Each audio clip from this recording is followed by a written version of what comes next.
And welcome back to another week, another month of Behind the Lens. I'm Debbie Elias, film critic, creator, and host of Behind the Lens, where we go behind the lens and below the line with the movers, the shakers, the film and TV makers, those producers, directors, writers, actors, cinematographers, editors, production designers, costume designers, sound gurus, VFX artisans, sound editors, sound mixers, composers. We just talk to everybody. And we're going to do a bunch of talking today. Got to make up for last week. Took the week off. Hope everybody had a great 4th of July week and saw some movies.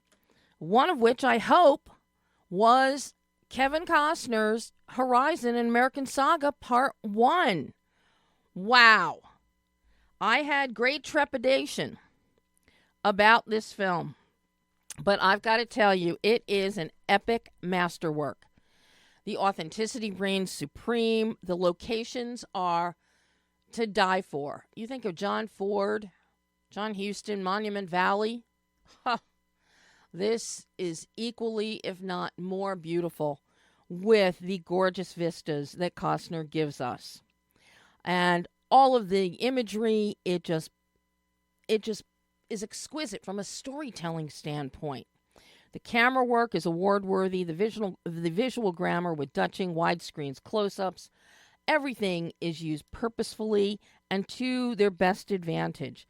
Lighting embraces the natural sunlight and shadows, while night shoots and candlelight are just stunning.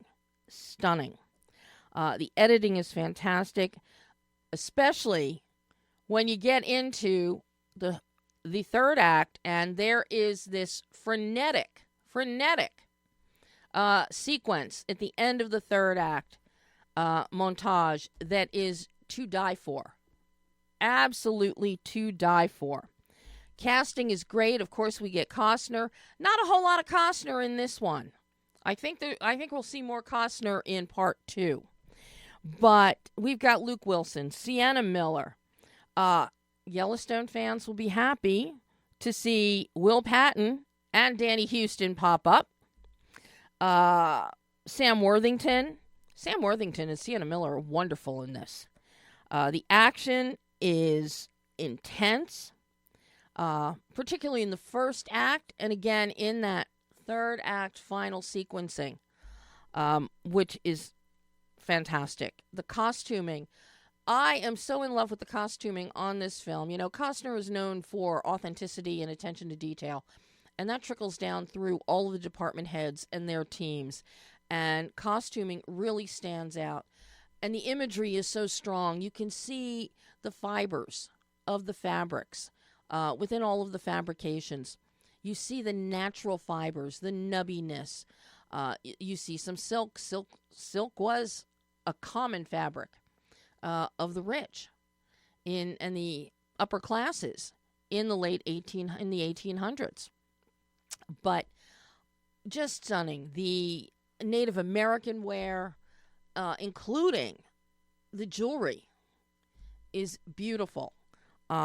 Here again, it's just every element. But what really brings it all home, ties this together, and makes the real magic of this film is John Debney's score. Wow. The score itself and the orchestration. As soon as the film started and I started hearing elements of the score and looking at the visuals, I immediately flashed back to elementary school in the early 1960s when we were shown a Disney live-action short documentary called The Grand Canyon Suite. And it was the imagery of the Grand Canyon set to the famous Grand Canyon Suite, which is composition that is just to die for. Absolutely to die for. It is so beautiful. And we feel that made me fall in love with documentaries, in all honesty, that in Beaver Valley when I was in elementary school. But that particular, it's a 30-minute short documentary directed by John Algar. Beautifully done. But it is the 5-movement suite, musical suite. And that is immediately what I thought of with the structuring of Horizon and with Debney's score here. And as you go through and watch the film, you hear different movements. In addition to motifs, you hear different orchestral movements within the 3 hours. Just absolutely outstanding. If Debney, if Horizon, Costner do not get award nominations this season, there is no justice. Particularly with Debney in Best Original Score. Just outstanding. But I love the influence that obviously came from the Grand Canyon Suite itself. And if you guys haven't seen the short film or listened to the beautiful, beautiful live recording that was done of Eugene Ormandy leading the Philadelphia Orchestra in the Grand Canyon Suite, look it up on YouTube because it's a real treat. But I mentioned that key word, 3 hours and 1 minute. I got to tell you, as soon as this film ended, I wanted more. It never felt like 3 hours. It moved along quickly, smartly, intelligently, and I was invested from beginning to end. And as soon as it ended, I wanted to see part 2. August 16th, I think, is the release date for Horizon American Saga Part 2. I wish August 16th was right now because I am ready for the next part. So if anybody has been put off and has not gone to see the film, do yourself a favor. Go. It is well worth it. And hey, we're having a heat wave across the country. Theaters, air conditioned, free. So there's my weather tip and my movie going tip for you this week. And hopefully everybody's been checking out Thelma. Just a fabulous, fabulous film. And it is so much fun. And I'm just so tickled to see June Squibb as our new action hero this year. But you talk about fun films. Well, these 2 films we're going to talk about today may not exactly be deemed as fun, but they are definitely interesting films. Joining us at the midpoint of the show is going to be director, co-writer, cinematographer, camera operator Brian Johnson, talking about his new film, Population Purge. It releases tomorrow, July 9th, digitally. It is an interesting film, to say the least. A dystopian world, a radical government unleashed a deadly poison to control the population. And the only people that aren't affected by this are people with AB blood type. AB positive blood type, mind you. It's interesting. The locations are outstanding. All these haunted, abandoned places in North and South Carolina. So I'm very excited that we're going to be able to talk to Brian about this at the midpoint of the show. But first, a powerful film, a thriller that is chilling. Boneyard. This is actually based on the as yet unsolved crime of the West Mesa bone killer and the West Mesa murders that occurred from 2001 to 2005, where 11 women were buried in what became known as the West Mesa Boneyard. The skeletons were discovered in 2009. That is the premise for Boneyard. And writer-director he's co-writer, but director and co-writer ASIF Akbar brought so much life into this true crime story, turning it into a narrative. But what I love about what Asif has done, it's you have the reality-based story, and he tackled the challenges of grounding the film in the realism, but also making it cinematic, and at the same time paying homage and being very respectful and humanizing these women, these victims. You can go online and learn more than you ever wanted to know about this serial killer. Rumors have abounded for years, sex trafficking involved, because a lot of the women of these 11 women were prostitutes. Were drugs involved? Were the Mexican cartels involved? So many possibilities. But as I said, the crimes are still unsolved in New Mexico. But outstanding cast.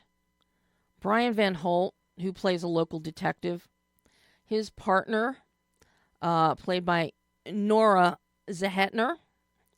They're the two local cops in New Mexico investigating. Their chief is played by Curtis Jackson. We have another cop involved as well, who, shall we say, is less than forthright and upstanding, played by Randall Barron.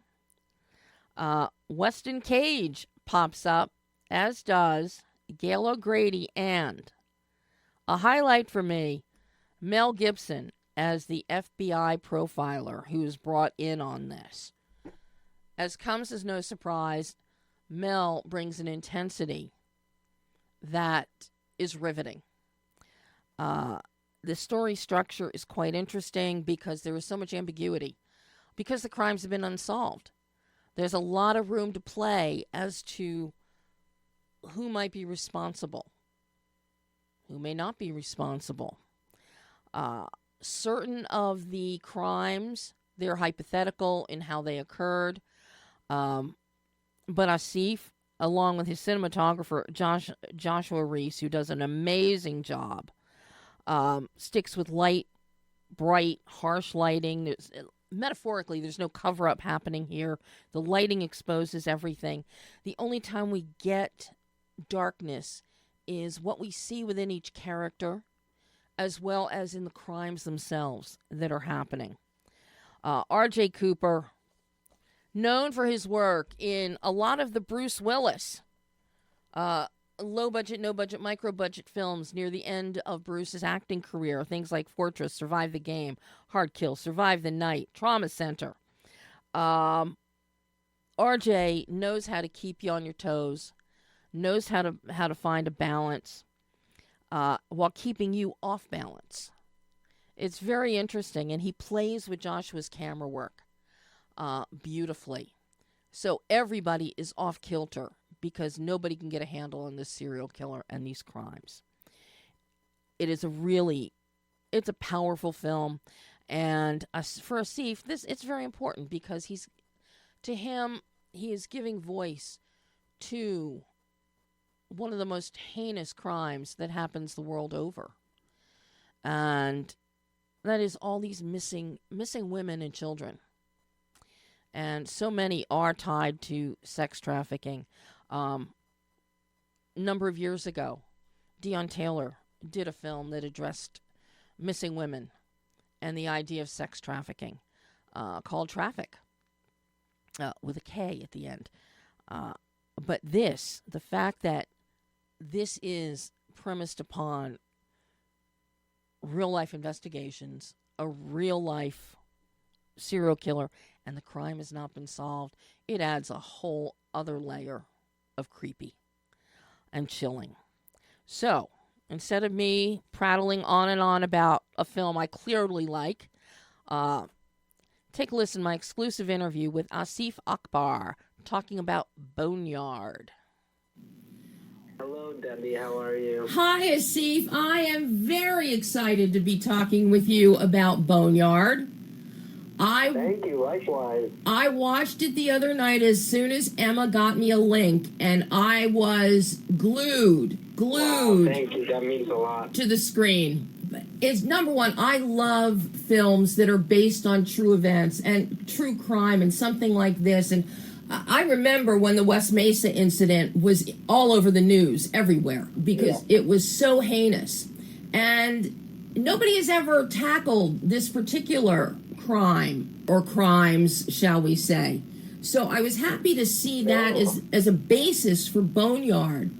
But more than that, to see how you and your co-writer, as Vincent, the way that you have designed this and structured this, you throw ambiguity on so many people. We are wondering the entire time, especially when something gets thrown in the mix about dirty cops and cartels and things like this. So there is enough suspicion to go around everywhere.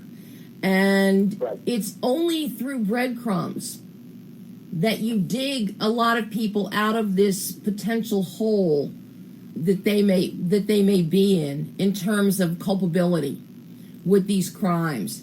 And that structure is so well done, and you dig them out of these holes with flashbacks that we really get their motivation. One of the strongest ones is Mel's character of Agent Petrovic. And that really sets a tone for his character. And we see the daughter, thank you. And it's interesting enough, that was a character piece that I literally threw in like about a week before we were shooting. I felt like that was something that was missing for Mel's motivation and to really showcase his loss as well. And that's something we kind of threw together, and Mel was a trooper, and he, went along with it, and it all came, out pretty well. We're all happy with it. Even Mel, when we were doing ADR, he watched it, and he said, great job. And, it's a blessing to work with talent like that, and then to, be able to collaborate and do something nice, and that works. And thank you, Debbie, for, everything you just said about how you felt watching it, and I couldn't have said it better myself. And I really appreciate the fact that you got the message and could, really recognize the different layers, and like you said, the breadcrumbs that we leave with the audience kind of picking up and learning something more, which was a reflection of how the real life case or cases that are similar to these types of serial killer cold cases. I mean, there are so many questions and so many suspects and so many directions that you look. I mean, even in the police departments, I mean, there's different layers throughout the different departments that handle the different cases, the different types of criminal cases. There's homicide, there's, all kinds of different departments that are intertwined at the end of the day, too. And it's so easy for, someone within their own department to be corrupt and, interfere. So there's like so many different layers and variables we normally don't think about when we watch serial killer movies. It's usually the straightforward, the FBI and the detective chasing after the killer, and they find the killer, and now they got to stop him. But here, I wanted to bring the realism to the screen and to the audience's feelings of what these cases represent, and the real true mystery and the tension and the struggles that goes on with not only the families of the victims and the victims themselves, but also the law enforcement individuals that spend day and night in their lives and everything, to try and solve these cases. And in this particular case, they never really found the killer, but they have solved many other cases that were serial killer cases or murder cases or, abduction cases, missing persons. Mm-hmm. These are real life issues that we deal with. And for this film, we were inspired by many of these cases and these stories, not only the West Mesa incident, but that was one that we were heavily influenced by and were inspired, to write the script and kind of center that case around the whole story. But when you watch the movie as you have, it represents many different kinds of serial killer cases that are very similar, and it's an educational piece where, we're trying to teach the audience and make them aware of this issue. To me, it's a global, social issue, and one of the more, horrific things that could ever happen is to come across evil like that. Yeah. Well, and something that you also do that is so key is that you humanize the victims.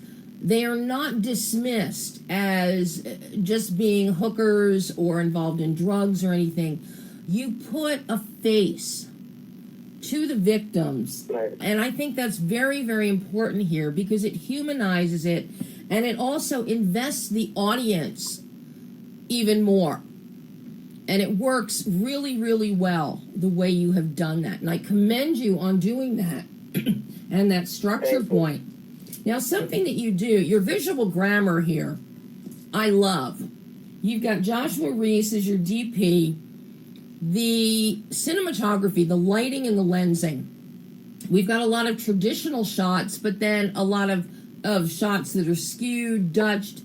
So you vary that. We feel the confusion. We feel the frustration that Petrovic and Ortega and Carter, that they're all going through as to we're not getting a break. We got to come after this guy.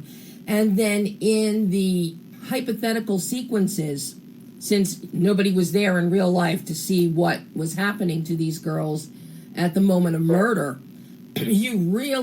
Joshua does an incredible job with the camera work, especially in the SUV, things like that. But otherwise, you keep it light, bright, harsh light, the exterior light. It's that harsh desert light that also, it's like overkill, and it blinds you, very metaphorically as to the blinding that the serial killer, the obfuscation that's happening with the crimes themselves. But it tells us also there's no cover-up. You keep it light and bright. The light, metaphorically, it exposes everything so that then the only darkness that we're getting is from within the demons within each of our principles. Be it guilt over a daughter being killed, be it guilt over another family member, be it something untoward that happened in the course of work. That showcases, I love that distinction in how you use the visual grammar to tell that aspect of the story. Thank you, Debbie. I really appreciate that you were able to understand the details. And you're right, we were very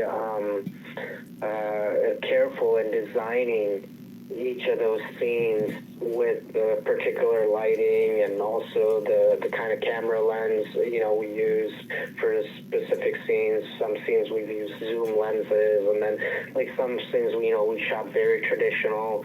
And then, it helped not only define each of the characters and their backstories and what they're going through, but also the mood and the tension of the moment in the scene.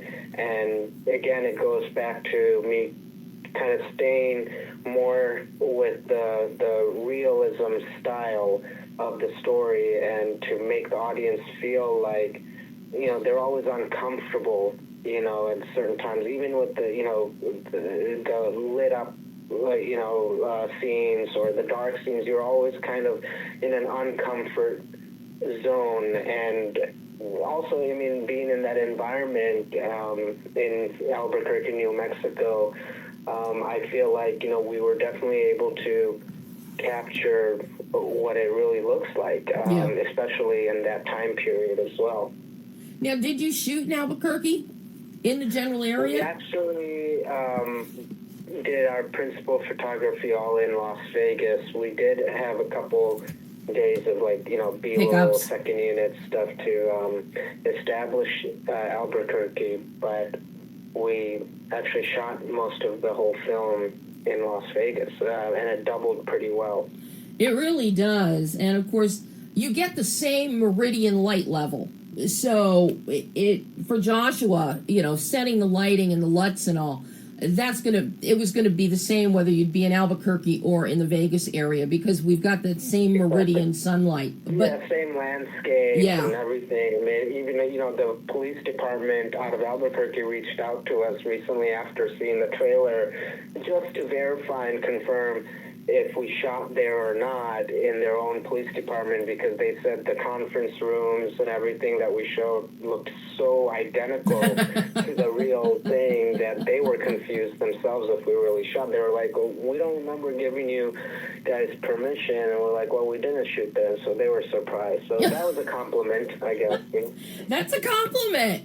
A very critical element to Boneyard is R.J. Cooper's editing. How challenging was the editing process on this? Because you're balancing so many different characters, their backstories, which contribute to their present day behaviors. You're integrating crimes. You're integrating the girls, and it's a juggling act as you're parsing out bits and pieces to us. But at the same time, you're also trying to ground this film in realism and truth, but still make it cinematic. Yes. Were you and RJ pulling your hair out with this one? That, you know what, you kind of hit it right on the head. The editing process on this film, and this particular film out of all the films that I've done now so far, probably was definitely the most challenging, because of bringing all those elements together and trying to keep it real and also cinematic, and then telling all these people's stories in an hour and a half. The editing process was our longest phase in making this film, and we went through countless versions of the cut before we finally had picture locked. But you're right. I mean, it was that definitely was the most challenging, I would say, but it was also the most fun to bringing that story together and structuring it. For a film like this, how does it weigh on you as a producer, as a director, as a writer, as a storyteller, the fact that the onus that you feel in making sure the truth stays at the core of this, rather than turning it into entertainment, pure entertainment? Because these are real women, real lives that we're talking about, real surviving family members that may go see this film. And you don't want to disrespect them. So I'm curious about how that affects you when you approach a film like this. Well, I also have a documentary background as well early on in my career, so I almost approached this as if I was making a documentary, like a docu-film, where it is inspired from true crime stories, and these are serious matters. It's not just even any other story. You're playing with people's livelihoods and legacies, and and emotional. Probably the most emotional, connection there with any human audience, and I had to really look at it like this is an awareness piece, and I'm doing this for my part of why I became a filmmaker, to send out a message that makes a difference. And so I went about it as I'm telling true stories, like a documentary, but in a cinematic format. So that helped me taking it seriously. And I never want to glorify this subject matter as just entertainment. Obviously, for cinematic purposes, you have to have a story and that structure. But at the end of the day, I want people to use this as an educational tool and be aware of the horrors of these cases and what people go through. So hopefully, we've done our job on that part. And I can't tell you, I'm not going to say who it is or where it is, but I love the cameo FBI investigator that shows up late in the film. Her name is not listed anywhere. But Gail O'Grady, yeah, she's wonderful. So we're not keeping it a secret? No, it's not a secret. But yeah, no, she's a great actress. That was part of. Her role's not as big, but she brings another, female perspective to the case as well, and it also shows the different layers that are also within, the FBI, and then the different layers that are within the local police department, and and all the politics in there. So it just shows the reality of some of those situations. Yeah, I didn't know if we were keeping her appearance a secret or not, because I was just tickled to have her show up, and like you said, the female perspectives, because Gail's work and that of Nora's, so we get the FBI and we get the detective level. We get both levels of the female gaze. Yeah, they're both in a man's world, and in real life, that's what it was too. And in most of these cases, it's a male-dominating world in law enforcement. So sometimes, you have to have the female voices, like even in the interrogation. Sometimes, these, girls that are being interrogated, they would feel more comfortable talking to a female or saying something in front of a female, and we have that in the movie. Definitely. The difference between them getting interrogated by the female detective and the male detective, or the female FBI agent. And so, yeah, there's definitely realism there as well. Just on every level, Asif, this Boneyard is so well done. Thank you, Debbie. I'm so glad, and I appreciate that you understood and were able to take this feeling away from the movie. And I've seen some of your other films, so to see this one really speaks, I think, more to you and your psychological approach as a director, the storytelling of Boneyard, than some of your other films in the past. And I love to see that growth in a filmmaker, and I definitely see it here with you. Thank you so much, Debbie. That means the world to me. Thank you. Asif, thank you so much. I can't wait to see what you bring me next, and I hope we get to chat again in the future. Yes, same here, and I'm working on actually a docuseries based on the real West Mesa murders story. So that'll be interesting, but we'll be able to tell the real case stories through that. Ooh, okay. That's now on my radar. I'm going to be looking for that. All right. Thank you, Debbie. Thanks, Asif. Great chatting with you.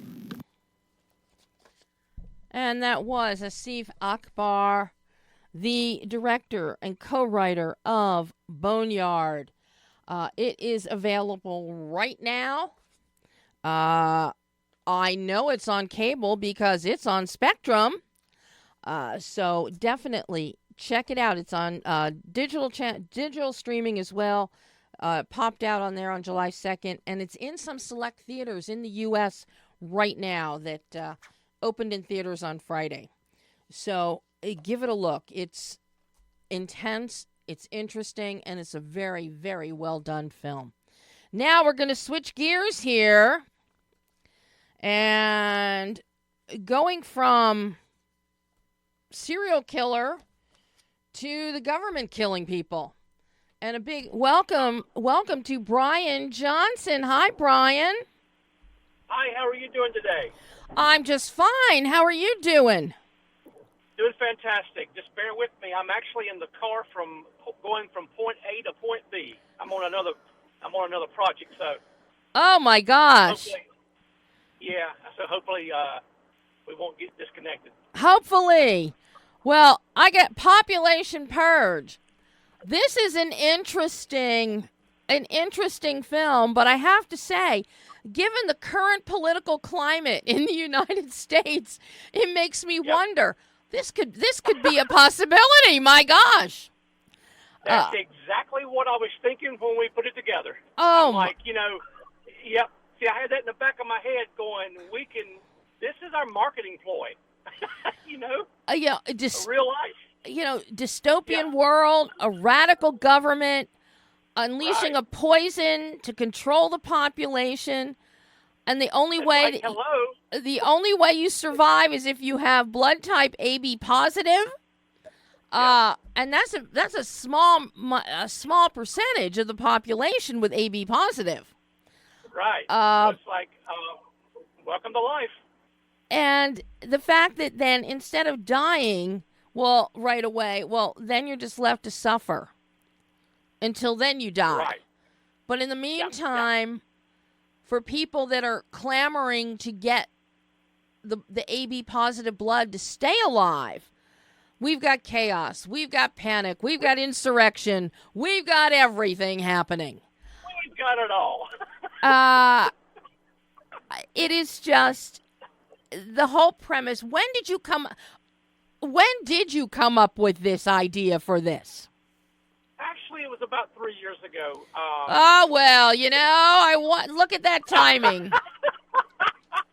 Exactly. Who would have known? Sometime after January 6th of 2021? Yeah, somewhere about that time. Somewhere about that time. And actually, it was going to be, we were going to shoot a teaser just to do the actual, to raise money to do the film. And the teaser soon turned into the feature. So we decided, I decided to go ahead and just put the money up myself to go ahead and turn it from a teaser to a feature. I've been in the business for 30-plus years as a cinematographer. So, I had the logistics I already had. So we just, I teamed up with this writer guy, and I said, you know what, let's just push this. If it takes us 2 years to make it, we'll make it happen, and we did. And little did you realize the state the country would be in now. I had no idea. Really, seriously, I had no idea. I never thought that. I never thought that. So what I would love to have happen is once this comes out, I would love to have a part 2 to bring everything up to date as it is today. Now, that would be absolutely phenomenal. Well, you may want to wait till after November 5th to do that. Well, yeah. Yeah. We may have people throwing money at us. You might. Well, everybody can see Population Purge starting tomorrow. Exactly. So I'm like, I always say, I have to say this is probably the biggest low budget film I've ever been on or ever produced. But so even for a low budget film, we've got the backdrops, we've got the characters, we've got a lot going on. A team came together and we just made it happen. Wow. Well, now let's dig into Population Purge. We've got our story set for our listeners, but I've got to tell you, one of the most fascinating elements of the film are your locations. Everybody talks about real estate, location. No. For Population Purge, it's all about location. You shot this in these abandoned amusement parks. You shot, in Panic Attack Haunted Park in North Carolina, Fort Apache Junkyard. Yep. Come on. You got to have a good junkyard in a dystopian world. I didn't want to attempt this until I had the perfect backdrop. The backdrop, the locations are everything in this film. They are everything, Brian. That's what I was going for. I was, like I said, I came from being in the business for over 30 years as a cinematographer. So I said, I cannot go backwards when it comes to the visuals. I said, I cannot do it. So I got out and found these places and talked to the people, the owners, and we worked out deals. And next thing you know, we were shooting there. So the locations are everything here. And then the way that you shoot them, because you're a cinematographer and you're also the camera operator and you're the director. So this truly is your vision from beginning to end. And I have to as people watch this, and because our main characters, we have an older man, Charlie, his granddaughter, Maya, lives with him. His wife, she lives in what is the town, but Charlie and Maya live at an abandoned amusement park. Or were those scenes shot in the Nightmare Factory? They were shot, that particular scene with those two, that was shot at Fort Apache. At the junkyard. There's a story there beyond all stories, beyond the film. I mean, the location itself has a backstory. It's incredible. It's absolutely incredible. The gentleman that owns that, this sounds like a character right out of a horror film. He lives inside that junkyard in a little cabin. When movies are shot in the area of like Wilmington, North Carolina, and areas like that, a lot of the props, when they're through, go to he takes them and puts them out back in his junkyard. So there's props everywhere there. Mm-hmm. There's all these, I mean, the relics. It's unimaginable what's there. It's crazy. Well, we see a lot of it on screen in Population Purge. Exactly. You did not have to do any set dress here, clearly. Oh, my gosh, we did not. Exactly. Everything was laid out for us. But now, you've also got some really great horror elements happening here. Because we, of course, have our government overlord, the district warden, Onslow, who is played by S. Lamar Wilson, and I swear, he looks like a cross between Rasputin and Charles Manson. He is a fantastic actor. He did a lot of shows back in the 80s, and now he's a performer. He plays a pirate. Actually, Dolly Parton has a show called Pirates Voyage. That's one of those big, the live dinner theater shows. Mm-hmm. And he is the main character of the actual pirate. Been doing it for 13 years. Well, he is, as Onslow, as our district warden, he is positively creepy. And I'm telling you. And as soon as he was on screen, I immediately thought of the Mad Monk Rasputin. Wow! And then as he starts talking and raving, then I'm thinking, because we didn't hear Rasputin speak, we've only seen images and things or read text. Right. But then he's talking, and it's like Charles Manson. So it's like, okay. And the wildest thing is, he is the sweetest guy you'll ever meet. He's such a sweetheart. He is opposite of what he looks like. Isn't that always the way, though? Isn't that always the way? Yeah, it's really incredible. I mean, if you met him, you'd be like, wait a minute, this is not the character I see. He's fantastic. He's wonderful. And, his big thing is, number one, he wants to maintain control over everything as the district warden, and there are all these weird rules that the government now has put into place. If you hit the age 80 and you're not dead yet, well, we're going to kill you. Right. Now, if you're AB positive, we're not taking your blood if you're under 18 or something.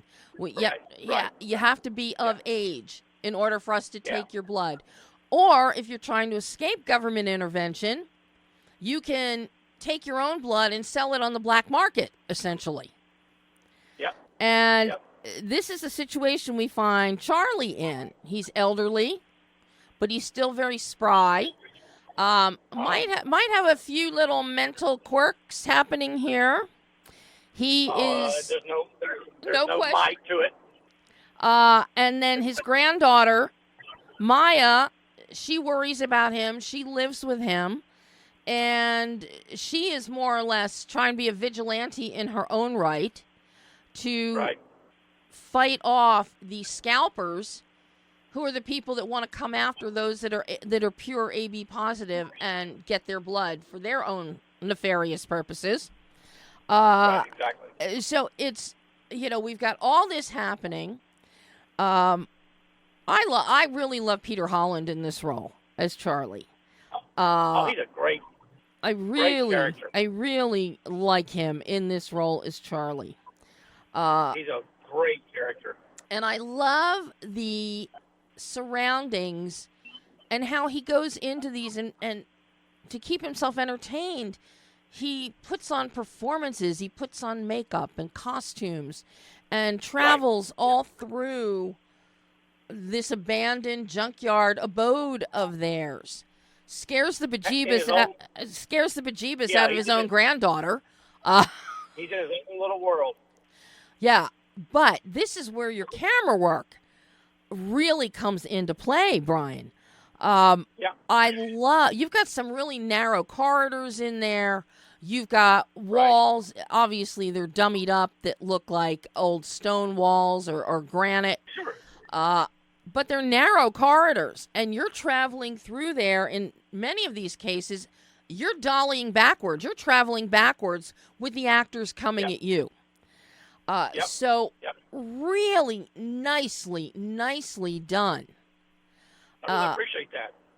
And then when we're out, we're outside a lot too, as Charlie makes his trek to Jade, the woman in the bayou or wherever that he sells his blood to in exchange for gold, because apparently money is no good. You got to have gold. Right. And who's coming after him? And he doesn't realize his granddaughter is tagging along because, she's she's like a Katniss Everdeen with the way she uses a bow and arrow. And, I love that. I love that character. And she's going to protect her grandfather as he goes off alone, which she never thinks he should do. But then she also needs protecting because she gets herself in compromising situations with scalpers coming after her. And all of that you very nicely package into montages. And I think that works really well, Brian. Those montages work really well. There's, nobody's talking except maybe one word here or there. We do have an incredible reveal, spoiler, that we're not giving away. Right. In terms of Maya. But thank you so much. I like how you've broken it down so we get those close-ups, we get the claustrophobic feel for Charlie in his cloistered little world. Then we have the wider open spaces that Maya wants to be in, but she really is not totally equipped to be in them on her own. And and the fact you contrast and have the dialogue happening most of the dialogue happening within the confines of the abandoned junkyard, whatever, where Charlie lives, and doing montages for the outside. I like that visual distinction, that emotional distinction. Right, because that's exactly what I had intended to do. I'm one that you don't have to have dialogue all the time, inside, outside, and everywhere you go. Let the audience feel for a while emotionally. Yeah, no, but the purposeful distinction between the two different kinds of scenarios, I really like.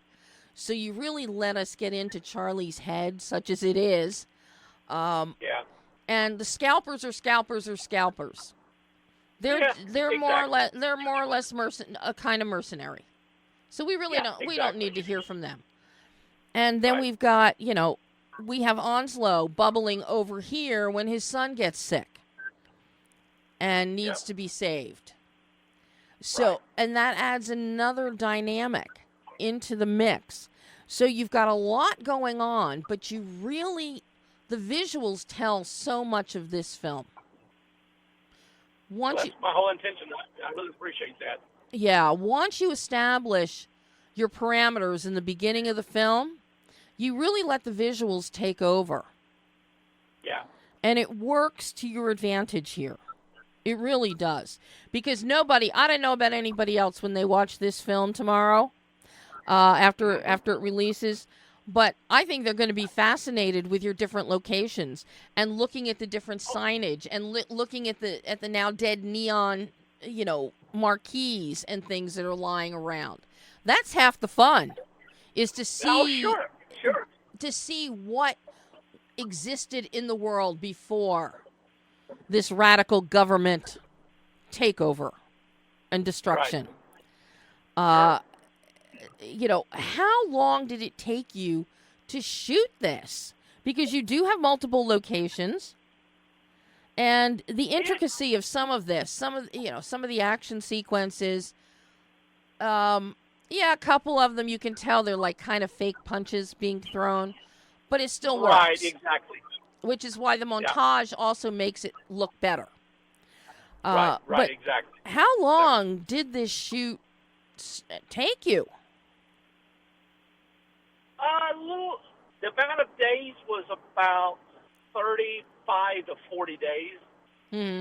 But it was spread out over probably about 8 months. Now we had to work around a lot of schedules. So. Well, you've got your actor schedules. Did you have trouble getting these locations? Were all of these owners happy to comply? They bent over backwards for me. They bent over backwards. And you're very lucky there. Now, I'm thinking on the river and all, you didn't really need any permissions there, or did you? No, the boat and the guy driving the boat, he owns that boat and owns land on the river. Oh. That land is his. So he said, "Let's do it. I'll drive the boat. You got anything you need." And that's why he doesn't talk, because if he talked, he would get a higher pay rate. Exactly. People don't realize that. You can have extras come in, but the minute they start talking, that costs you more money. So, Exactly. But I told him to keep his mouth shut. And he did. Yeah. He did. Sunglasses on, beanie cap on. Yep. I mean, looked like one of the good old boys from the hills. Exactly. And he knew the river well because he travels that river up and down. So. Wow. What was the most challenging aspect of this production, Brian? The most challenging film. The most challenging aspect of the movie. There's really not one challenge versus another challenge, really. They're all about the same even keel for me. It went smoothly. There was nothing like a great challenge as far as trying to take on, logistics or anything else, Mm-hmm. A long time editing. I'm also an editor, so I edited the film, and it took me about a year to edit. Talk to me about editing this. Did you wait until you had all your footage assembled? I did. Okay, so you weren't doing piecemeal editing as you went thinking, oh, God, I need more pickups here. I need this, that, or the other. Well, we did. Once I went through all the footage, once we wrapped, and I did see we needed some additional footage. Went back and shot a bunch of B-roll and some additional scenes. Once I saw we needed some extra stuff, so. Because I'm shooting other. I couldn't. And the reason why I didn't start piecemealing it because I'm shooting other films as well, other people's films. So, as a cinematographer, I'm working. So I didn't get a chance to just drop mine. Stay on mine. So I had to drop it and go to their films, that kind of thing. Yes, but you have to go do their films in order to pay for your own film. You got that right. So that's exactly right. I get how that works. Yeah. What were the considerations you had in the editing process? In finding balances or deciding what to put in, what to include, doing this montage versus, straightforward. Well, in a lot camera? of that just comes from my background. I've always been an epic type person from a cinematography standpoint. And I've always wanted. I love epic, and I love epic music. The scoring and the broad epicness of film has always been me on everything I've worked on. So that's what I'm trying to bring to the table: a little balance of a little bit of dialogue, scenes, and then emotionals through the montages and the music and all of that. As opposed to just I've never liked dialogue back to back, constant dialogue. Because after a while it gets boring. Yes, it does. I'm big on music, so I try to.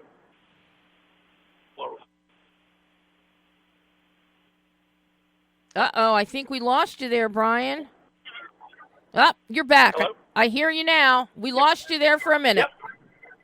Yeah, I'm back. You were talking about the music. I was just saying, music is equally as important as the visuals, so that's why I tried to do both, give it 100% on both ends. Now, did you have temp music when you were editing? At what point did you bring in your final music? I had break it up a little bit again, but I had mostly temp music, and a lot of, there's a lot of canned music involved too from people who do scores. So, because I didn't have the budget to bring in an actual, somebody who could create the score from scratch. Well, that just means you got to go do more cinematography work for other filmmakers to have the money to do that on your next film.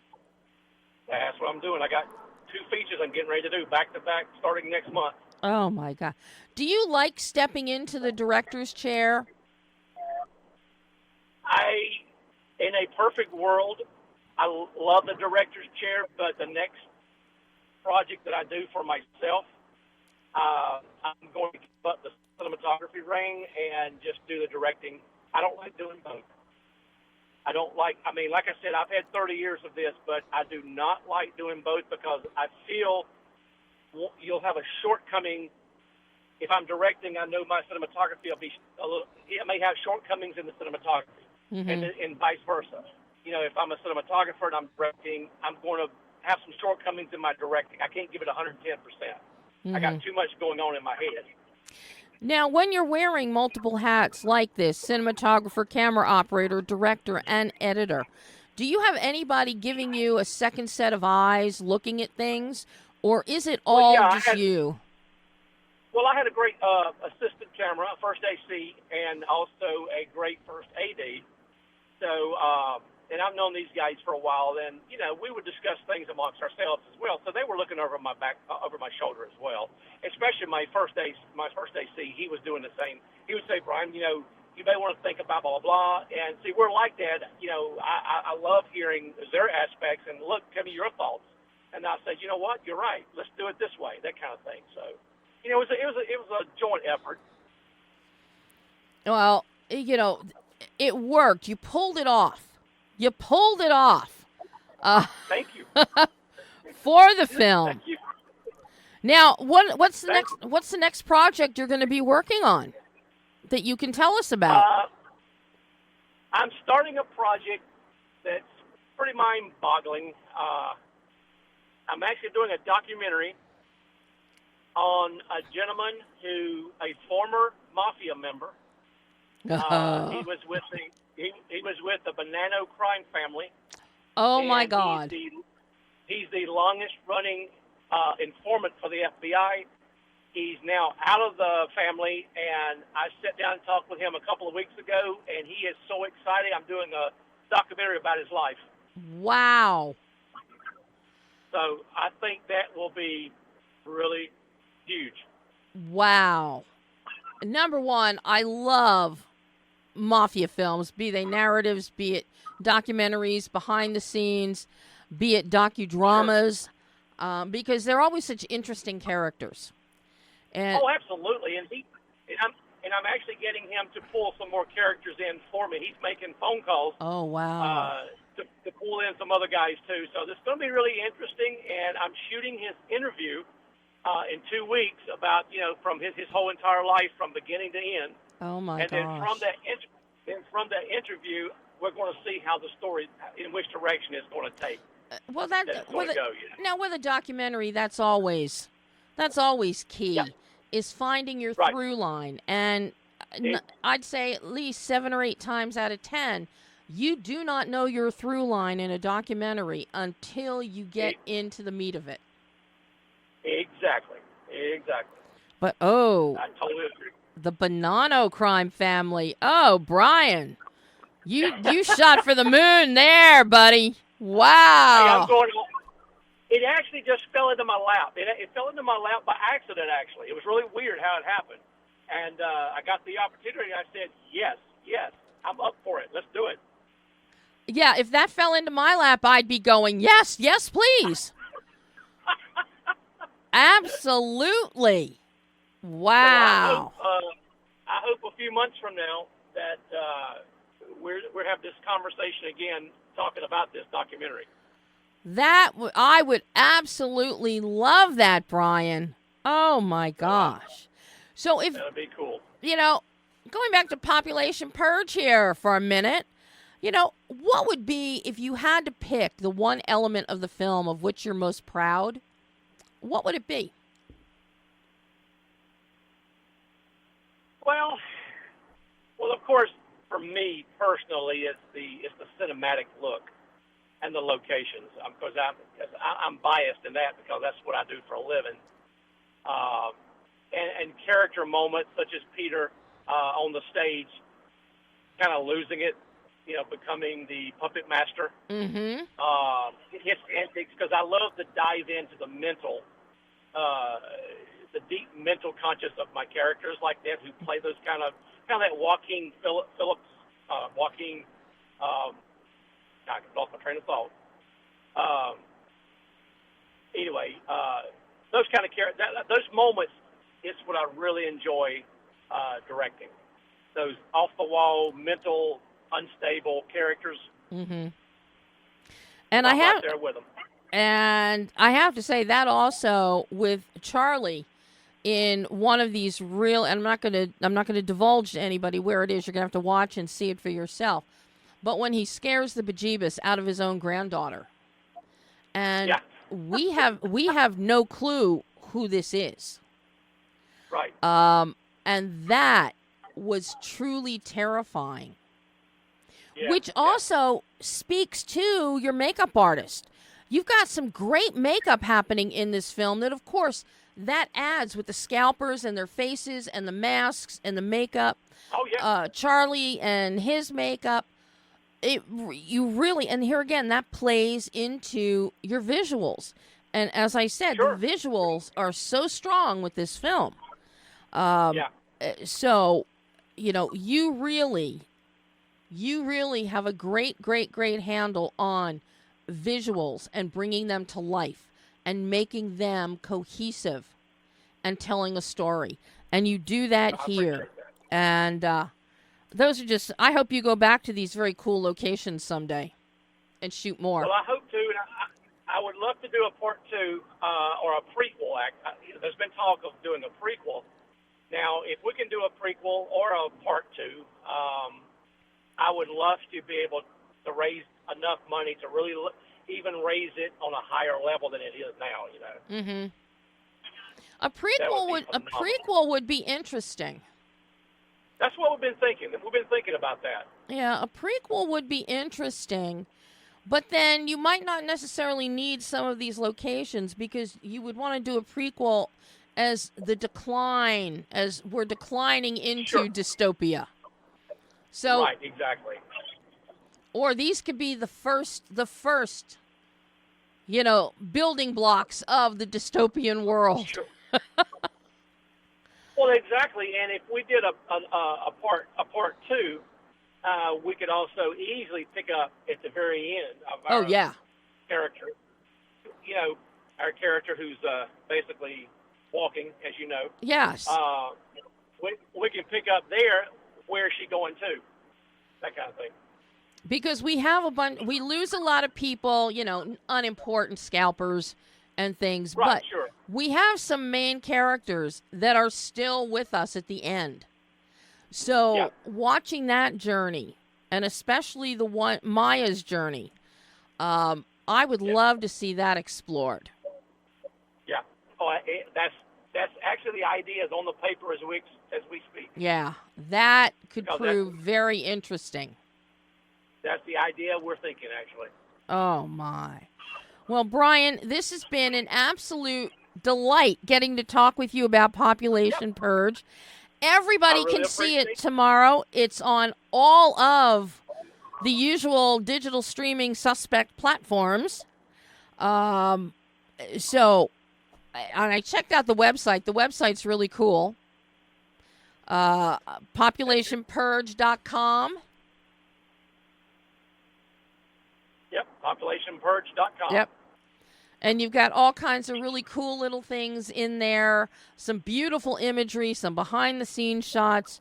But, and if they don't know what digital platforms, other than every digital platform, will be carrying this tomorrow, you can go to the website and check it out. Yep. Brian, exactly. Thank you so much. And I do hope you come back on the show again with your next project. Oh, I will. Hopefully I will. Well, you finish driving safely to your location, and hopefully we will talk sooner rather than later. Awesome. That sounds good, Debbie. Thank you so much. Brian, thank you. Bye-bye. Thank you. Bye. And that was Brian Johnson, co-writer, director, cinematographer, camera operator, and editor of Population Purge. It's available tomorrow. All your streaming platforms. Check it out. And as I said, locations are great. The visuals. That is definitely Brian's strong suit as a filmmaker. And of course, if you haven't seen it yet, check out Boneyard. It's now in theaters. It's on VOD. It's on cable. So that one will keep you really interested. And of course, when you have 3 hours, go to the theater and see Horizon, an American Saga Part 1. You will not be disappointed at all. And next week, we've got someone else joining us, and you will probably hear my interviews next week with Guy Pearce talking The Convert, and Eric Roberts gunning for that Guinness Book of World Records. He's been in 820 film and television shows so far. I want to see Eric hit that 1,000. And I'm so excited because after all these years, Eric and I finally got to talk on the 3rd of July. And it was a lot of fun. So stay tuned. Join me again next week. Until then, I'm Debbie Elias. This is Behind the Lens.